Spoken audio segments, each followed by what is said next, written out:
My guess about the real reason so many companies are starting to oppose remote work, WFH. I have been thinking a lot about this recently.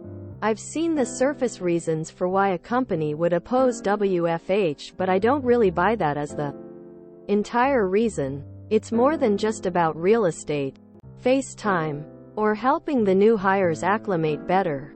The opposition to WFH is because WFH challenges the culture of fear that is used to keep workers working, underpaid, and stuck. It's like companies are mostly all indirectly in collusion with one another because they see and know the threat of working at home. It shifts the power that is almost entirely stacked at the feet of the employer over to the worker. They don't care about productivity. They mostly care about the veneer of productivity with an actual prerogative of control and, to a certain extent, demoralization. If you are demoralized, you will more easily lose sight of your value and you will become complacent. With that competitive wage, a demoralized you will also be less likely to try to rise up or rekindle any power or luxury you once had. You are less likely to challenge inequities in the workplace if you are demoralized. Employers are waging a carefully worded battle against us.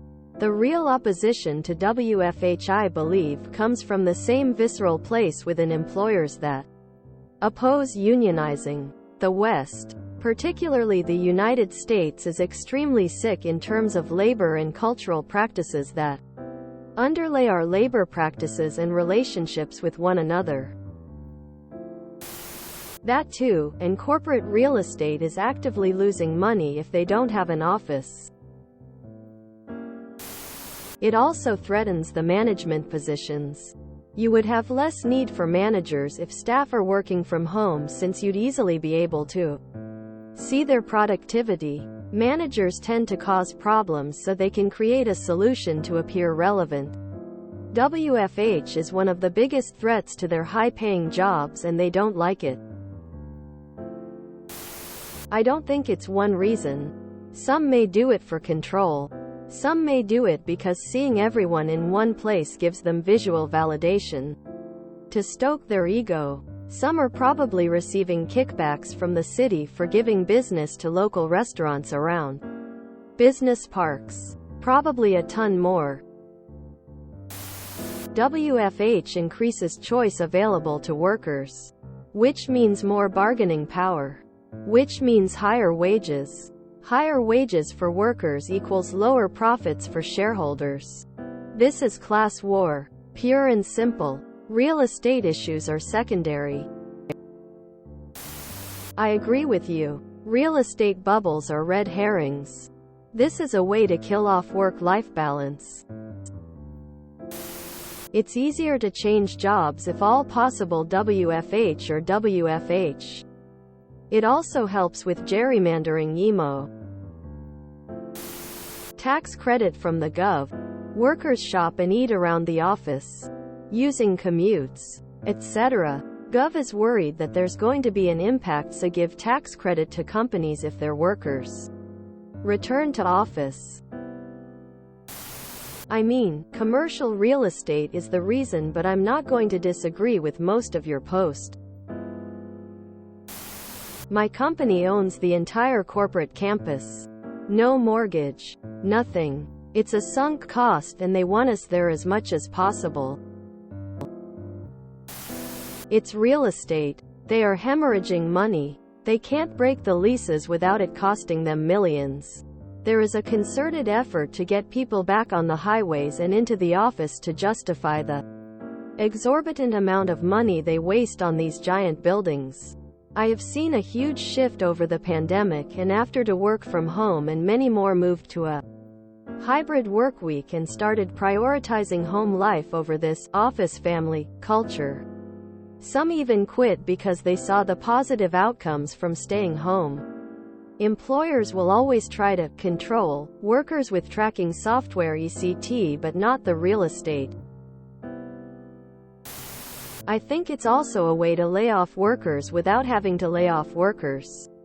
That and the real estate issues. There is nothing indirect about the collusion. There is nothing indirect about the collusion. It's pretty simple, trillions of dollars in commercial real estate. My company is encouraging people to WFH so they can reduce overhead and get rid of some offices. To each their own, I guess. Michael Nydorf, former CEO of Centene, told us that he opposed WFH because who would sit in all these seats? We can't have an office with empty seats. His next point was to make sure we all knew that PTO would never be rolled over year to year, because it was a business liability and fraught tooth and nail to try and not comply with an Arizona law that guarantees all FT workers a minimum of 5 days of sick leave. He wanted everything to be in one pot, because it's just simpler that way. Managers think you are drinking on the job, playing video games, or generally screwing off. Unfortunately, there is often at least one employee who will validate the manager's belief. And the solution will usually be to get everyone back in the office, because it is the easiest solution for them. I'm pretty sure this is mostly how these people think and the main reason they want people back in the office. The problem with WFH is the people do their job without managers and people alike watching them, and they turn out to do their job like they supposed to.